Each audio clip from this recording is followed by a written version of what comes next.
又搞掂咗啦。OK， 咁再講最近嘅，係即係上個月，係咁啊樹俊哥知啦，呢個就上個月，我哋16號先接到通知話佢要搬啦，係冇通知1個月，係但係咧喺我哋2個專業嘅領導下，強有力嘅領導下，係咁我哋咧就你盡量俾翻個鎖匙我哋，佢即刻俾翻個鎖匙我哋可以喺度裝修，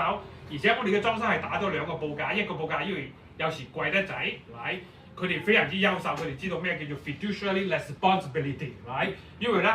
凡係通常超過5000嘅，我哋都唔應該做一個報價就做嘢，係如果唔係到時阿 George 哥又話，Sammy。我呢問你哋點解咁做啊？咁樣，係 at least 我哋可以 present 埋我哋有2個報價單喺度，係咁我哋做咗，亦好順利，我哋做咗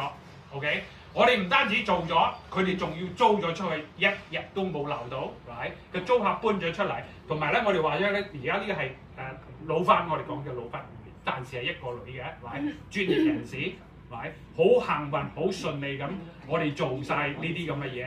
當然，我哋如果冇咗呢啲強有力嘅領導咧，就冇辦法。我哋嘅振中哥非常之忙，我哋明白，係。阿李文就話：我擔起嚟，